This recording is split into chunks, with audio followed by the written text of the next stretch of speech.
Hey, what is up, everybody? Brian with you from the GameCommon, and we are doing our AI-only championship series here in Civ 6. We are on to the second chance rounds. We are doing the first group stage of it. Well, it's not really a group stage, but at least the first, I guess it's the first round of the second chance, because we're going to take the best out of the, the top four out of the whatever. I explained in the last episode. We're taking the top four out of score after both rounds. So, anyways, right now, Alexander and Congo are the ones that are behind, but still doing okay for the scheme of things because ultimately they're alive, so that's always good. Oh, one thing we didn't talk about last episode is what happens if someone dies. So the thing is, like, their score technically would be 0 if they get eliminated, but we're gonna take their score wherever they were at, like right before they get eliminated, because honestly, like, I don't know, I think that makes more sense than 0, because like, I mean, I guess, right? Or maybe they do deserve 0. I don't know. I guess, you guys will have some input on this because I'm not going to record both these group stages all together. So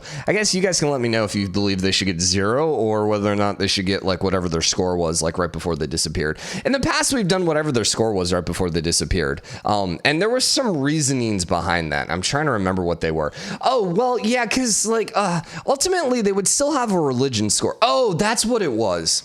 That's what we did. So we added up their civic score, their great people score, their religious score, their tech score, and their era score, because those would be the same. So if they still had a score, those would all be the same. Their empire score would be 0. Their wonder score would be 0, but they would have all those other points. So like, because those points are just there. So that's what we'll end up adding up. That's what we're going to do. Okay. No discussion. Sorry. But yeah, we'll just add up and see what they have with those. And then that'll be their score. Obviously, we're going to have to see some dark ages for that to happen, which I imagine we're going to see some dark ages. I don't know if we're going to see any flipping though. This map isn't really necessarily built for a bunch of flips, he says, as a bunch of flips happening. I mean, the other thing to keep in mind is, since we toned it down, the dramatic ages doesn't seem quite as bad. So everyone got a dark age except Saladin. That's crazy. Interesting. So he's going to definitely get Baghdad back. The question is whether or not Pydna is going to flip to him. Now, Arabia, yeah, he's in first place. I was going to say, this is going to start giving him some crazy points. What? Oh, God, we forgot. We still have the weird shadow models happening because we lowered everything. Oh, we have to see them. I like it. She's mostly normal. Yeah, darker skins definitely aren't as affected. This is going to be, okay, she's freaky. And then Alexander seemed really great. He looks so old. Oh my God, he looks like he's 90. Oh man, poor Alexander. Well, actually, maybe that's a good thing for Alexander because he never made it out of his 20s. So, hey, congrats. And then, yeah, we've seen Congo before. All right, not as creepy as, who was it last game? Was that France? I don't remember who that was last game. So LPQY over there flipped. It's actually flipping over to Babylon, which is funny. But remember, she's not going to be too concerned loyalty-wise. Then Karshamash ended up flipping, which I imagine at some point will go to Dido. Like, I would be shocked if Dido doesn't end up grabbing that at some point. Kind of disappointing that LPQY is flipping from her. Now, let's see. So Arnhem, Magnium. Yeah, I guess because he's got this one in Babylon, I think is close enough as well. And I think you're just looking at these three here. Maybe Ugert. Let's see, 1, 2, 3, 4, 5, 6, 7, 8, 9. Yeah, but it's barely putting any pressure there. It's only size 6 and it's max away, so it doesn't have nearly as much loyalty there as well. So PYDNA, Pydna, is now flipping to Arabia, which is what we thought would happen. Baghdad's gonna flip here no matter what. Now the Congo town, I think might end up. See, I don't know if Congo has enough loyalty pressure up here. If he takes over Preslov, it would flip. I'm wondering once this is full loyal, or once this is Arabia, if it's going to have enough pressure to flip to him. Maybe he's going to need a golden age for that to happen. He's actually also being sieged down by barbarians. What? This is a crazy barbarian attack. We've not really seen too many barbarian attacks, just because like the barbarians don't really spawn in because we have full vision on everything. But still, dude, this is exciting. I wish there was some. I don't know. I wish the barbarians. I don't know. Let's just say I wish the barbarians worked differently. How about that? I don't even want to like. How would I make barbarians? That's a very good question. I definitely don't like the idea of them just randomly spawning in and punishing. Okay, you got walls there, so you're perfectly fine now. I don't know. I definitely still love the idea of free cities actually converting. I do like the idea of, like, I love the barbarian mod where the barbarians turn into city states. Like, I think that's cool. Like, I feel like barbarians should have some sort of progress other than getting just like ridiculously powerful units. You know, I almost feel like barbarians should maybe have their own tech. You know, they kind of like are technically like their own civ in the game or something like that, where they can kind of progress, you know, themselves. I also would love to see the game itself just get expanded. Like, I would love to see a Trek Through the Ages be like maybe twice as long, just because, I don't know, I think it would just be more entertaining to have like more middle-aged fights, because like things like the Middle Ages just kind of like you blow through it. And the other thing about this game too is like there is nothing for the civs that are falling behind. Humankind offers it where you get like bonus stars. I just actually discovered this. But if you're falling behind, they'll actually start giving you stars, which helps you catch up, which is interesting. I don't know if you get points from it, but, you know, basically it helps you from not falling too far behind. Although that doesn't really affect you tech-wise. Well, kind of. Although, you know, if your tech still sucks, being in a higher era doesn't really make much of a difference. But you know, I basically, when I think of it, I think of something like Europa Universalis 4, you know, EU4, where essentially you kind of have like the tech stuff and then like it slowly spreads everywhere. And to me, that's kind of, I feel like how tech should work a little more, where like everyone should just be gradually getting tech in a game like this. Because like the thing is, like, it doesn't make sense for someone to not have guns, you know, in late game when someone's rolling around with planes. Like, clearly every civ in the world is going to have guns at that point, whether or not they're buying it. That's where I love the idea of just like a gradual thing, but then maybe you could do some focus and then you can kind of like pick up some more unique stuff. Like, hey, you can get better versions of it, or, you know, maybe you get better guns or something like that. That's the kind of stuff that I would like to see. You know, maybe less of a tech tree. I mean, definitely maybe a tech tree, but then maybe it's more like a little more like randomized. Like maybe you have like 5 different tech trees. You know, you have like infrastructure, you have like warfare, blah, blah, blah, whatever, you know, ship. And then you kind of like can put all your tech towards one area or another and get like, I don't know, maybe inspirations, or, you know, maybe it's even stuff that you can actually pick. I would like to see that. Something along those lines, I think, would be a lot cooler. It would be more historically accurate. Although, I mean, there is something about Civ, you know, having your pikemen fight against tanks. That's always been a Civ thing. So, you know, maybe it needs to stay that way because, you know, that's how Civ is. You know, there would probably be mass rioting if you could no longer do that. Oh my God, Wilhelmina just freaking destroyed Dido.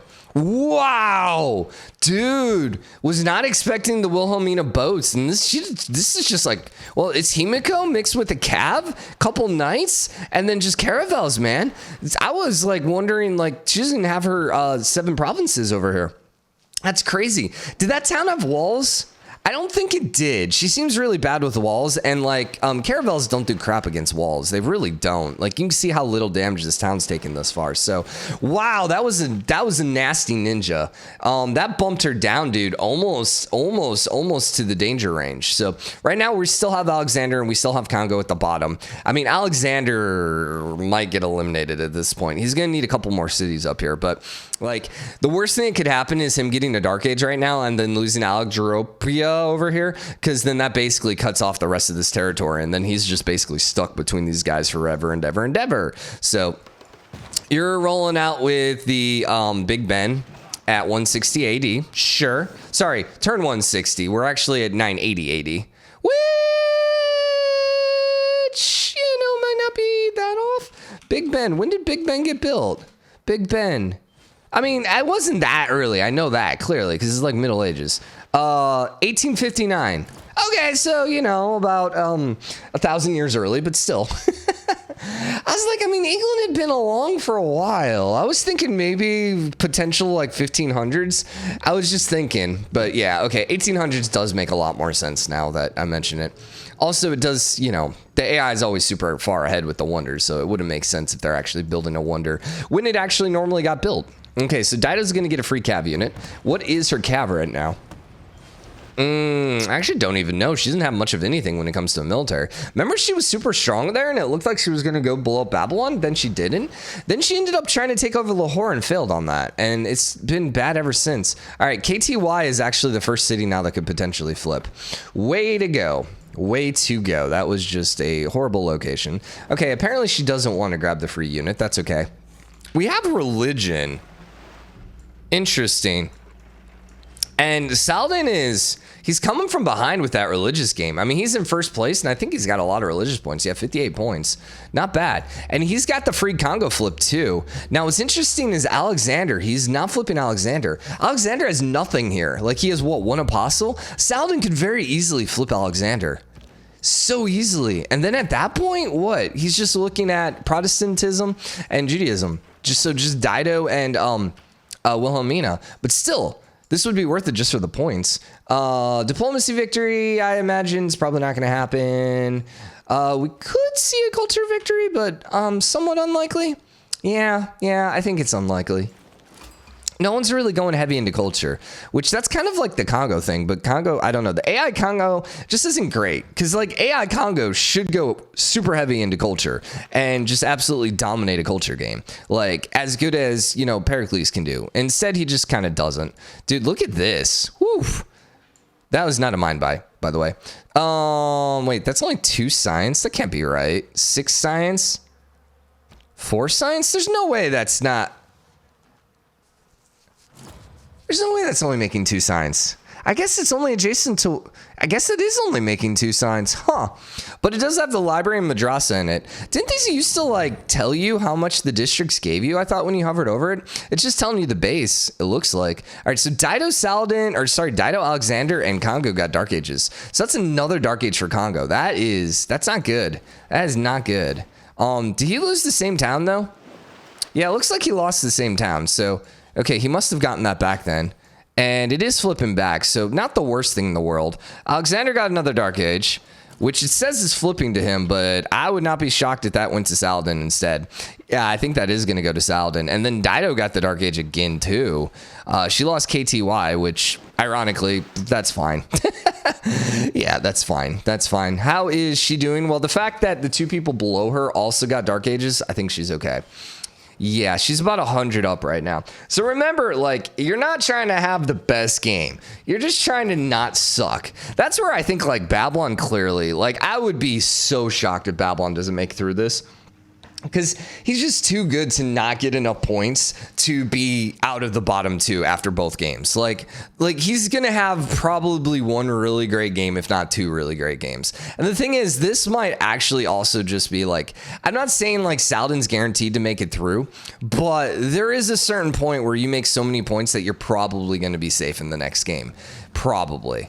But I don't know. We'll see. We still got over 100 turns left. And you know what? That last game, we thought it was going to be a cruise fest for China, for Kublai Khan. And then he just got absolutely wrecked. He wrecked himself, really. And then who was the other one right next to him? Who actually, I think, made it through? Was it Congo? It was Congo, right? Yeah, because Congo was in the last game. Yeah, it was Congo, right? I think it was Congo. And then who was the one that won last game?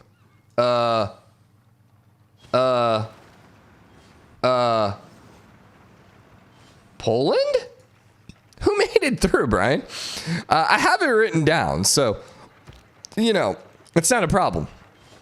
That's just like my brain. It's been a couple days. I don't remember. So let's see. Lady 6 guy won. Oh, wait, no, that's the wrong group. Never mind. Gorgo won. Okay. And then Congo got second place. All right. So we were kind of right. We were half right. We were half right there. So, dude, I don't remember Gorgo winning at all. But oh yeah, because everyone started getting the it was a coin flip there at the end, right? Because just the comments started destroying everyone, right? Something like that. Anyways, Alexander's fallen way behind, dude. Congo started passing him. I'm thinking Congo started to pop out some wonders, but I'm not 100% on that. Taj would be so good for Alex, though. He really, really needs that. I don't know if anyone else is building it, but like, if he can avoid Dark Ages from here on out, that is going to be the best option. Now, the thing is, once again, being in the bottom 2 is not end of the world. Just don't want to like be in bottom 2 and like 0 points. You know, you want to get as many points as possible. All right, you're building the Golden Gate. Not the worst one. That one's acceptable. Yeah, I'll accept that one. You're also building the Taj, but Alex is going to beat you on that unless somehow you speed that up, which, you know, there are great engineers, so we'll have to keep an eye. And then Taj down here too, but once again, Alex has it. So, okay. That may be his road to comebacks. Now, one big bad thing that could happen here is this volcano exploding and killing some population. Also, maybe having him switch from production. Also, too, if he ends up in a war, he might end up switching production because we've seen them switch off the wonder when that almost is done. Which, you know, I don't know. He's still at war, though. I mean, he's still warring against pretty much everyone. Dude, he's been at war since, like, turn 1. He's just not well liked, man. Dude, seriously? I can almost understand the campus here because of the double mountain adjacency, but like seriously? Right next to Vesuvius? Like you're just going to be repairing that every freaking day. My God, dude. Like, and no offense, you got some better, like just as good locations up here, I guess. I mean, dude, I would much rather take the pips from this and then put the campus here or something. Like I would much rather do that. You can't pass up those pips, dude. For just like, it's like, so you're passing up whatever this was making you, which could potentially be something along the lines of this, where, you know, you could be getting like 10 freaking total like pips for, you know, 2 or 1 extra science. Like, really? That's just not worth it. That is just not worth it. So anyways, I mean, hey, the AI is making bad decisions with their life. Shocking. I know. It's kind of like a teenager making a bad decision about their life. Ha ha ha. I can say that because I'm no longer a teenager. But yeah, anyways. Sorry, teenagers. You guys are awesome. And all your decisions are perfect, surely. Anywho, now that I've offended everyone, let us continue. So, don't have a whole lot happening down here with Arabia. He's just kind of like cruising, but he's not really building any wonders. What's the science at? Is he still like going heavy into science? If we could actually get the score or the yield, that would be great. Okay, so yeah, Saladin's cruising in science. Like that's enough science to win the game. He's negative on money though. That's not a good thing though. Yeah, being negative on money. I mean, they have tons of money. Okay, never mind. He just got 29 gold per turn. How does the AI go from -3 to 29 in one freaking turn? Just AI things. Just AI things. Okay. Now, Wilhelmina should be making tons of gold. Yeah, she's at 127. Ooh, dude, Hammurabi with the 304. Nice gold. Look at this freaking culture, though. It's so balanced across the board. What is the text right now with Hammurabi, too. Saladin's actually knocking out rocketry. Hammurabi's knocking out satellites. So that means we're going to be seeing rockets here pretty quickly. You are building the rocket site. And then you shall start building the rocket site. What's Cairo's production? 117. Okay, that's enough to get some rockets off. Babylon is at 88. That one's going to be a little slower. Total is at... Come on, where are you at? No, I'm trying not to get the warrior unit, man. 58. Ugh, that's horrible. Yeah, that one's not going to be worth it. Okay, so he does have a flood barrier up right now, which is really good. What era are we at? Oh, God, that's a super early flood barrier. Dude, that's nice. Those flood barriers are so cheap for him right now. Yeah, dude, Babylon's just so good. My gosh, dude. Like, Babylon almost... really like, okay, so I was thinking about this today. When did S tier become a thing? So, you know, it makes sense like A, B, C, D, you know, A tier. So when did people start like rating things S tier? Like who started that and why did that become a common thing? Anyways, I mean, Babylon kind of takes S tier to like another level. Like he should be like S2 or something if we're talking like Forza Horizon, or what is it? X class, I think is like the best in Forza. That's kind of what Babylon is. Like, it's not even fair. Like, I suppose you could still argue that, you know, and the thing is, like, I don't want to take anything away from Russia or Korea. Like, they're still super amazing. But, like, compared to Babylon, it's just, like, hilarious. Like, it's funny to me that they never nerfed Babylon. I really honestly think they released Babylon and they were like, yeah, we know it's super overpowered, but quite frankly, we're getting to the end of the life cycle because it was one of the last civs and it's like, we don't even care to change it or to adjust it at this point. We'll just let people have a super overpowered civ. I wonder how he works in multiplayer games. I can't imagine he would be like, if people banned out Scythia from playing multiplayer games, like if you ever play multiplayer games, well, at least there was a time and people would be like, no Scythia. And even like the last time I played multiplayer was like a year ago, but it's not like Scythia's changed since then. But anyways, people are still against Scythia, which no offense, Scythia's not that overpowered compared to some of the other civs. But it just to me is kind of hilarious where it's like, okay, Yeah, I mean, point being, there has to be people, you know, saying, hey, no Babylon, because it would be psychotic. It'd just be absolutely psychotic. Because, like, they would just be able to get such strong units so quickly, and they would just be indestructible because their wall, garrison, defense strength. Like, it would be one thing if your walls weren't directly based on whatever the strongest unit it is. Oh, it's kind of funny he's running around with a warrior core. What the heck are you doing, dude? And another warrior down there. Like, what the heck are you actually doing? He has 2 warrior cores. Yo, do you not have money to upgrade, man? What the freaking heck's going on? All right, so Saladin should be getting rocket sites. Yeah, in Cairo, which is good. And then Sana, but only 47 production there, so that's not a great one. Dementia, maybe? Nope, 57, not great here either. Mecca actually looks like this one should have some. Nope, never mind. Hatton, yeah, Hatton should be the other one then. He's finishing a spy there, and honestly, I don't know he has any rocket locations here. Like, I don't think there's any tiles he can actually build it on. That would have been a great spot, but, you know, A, it would probably flood, and then B, it's not his. So, okay, let's take a quick look at this score. Wilhelmina is now moved into first. Hammurabi's in second. Saladin's in third. We do have a bit of a drop after that. Like, it's a 200-point game now to Dido, Congo, and Alexander, which, once again, isn't going to eliminate them, but they're definitely hurting themselves come next game. Did Alex get the wonder? Who? Am I really singing that song? No, he didn't. Dude, what happened? Wow. Okay, so who got the Taj then? Oh, that sucks. Dude, that really heavily sucks for him. I'm sorry, Alex, man. He had it. So someone must have gotten a great engineer and popped it out. I think he was building it up here, wasn't he?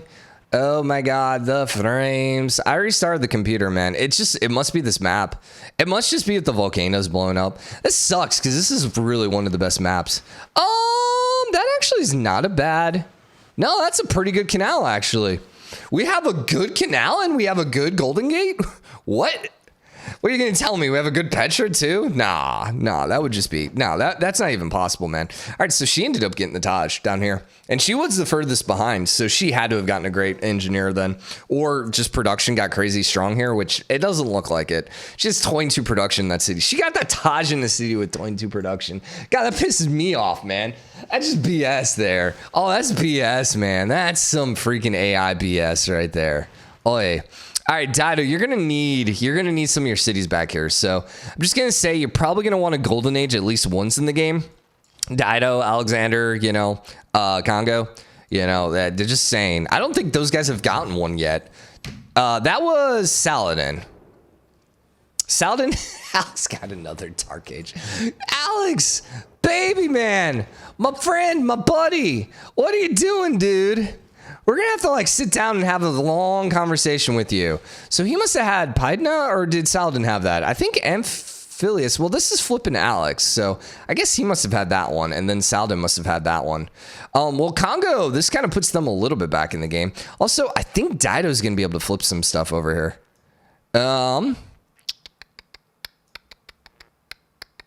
Where are we looking? LPQY. That's where I was kind of thinking. If anything was going to flip, it would be that. Only 4, so probably not. And KTY is flipping back, so at least she's going to get that one back. That's not going to really be enough to kind of like get her back with the pack, but all right. Well, I think we're going to wrap this episode up here. The next episode is going to be a laggy one in which we're probably going to end up having to do a lot off camera, just because like, oi, hoi. But anyways, hope you enjoyed this one. If you did, drop a like, comment, let me know what you think. As always, hit the subscribe button, join the game, comment, share your support. See you guys tomorrow. Bye, everyone.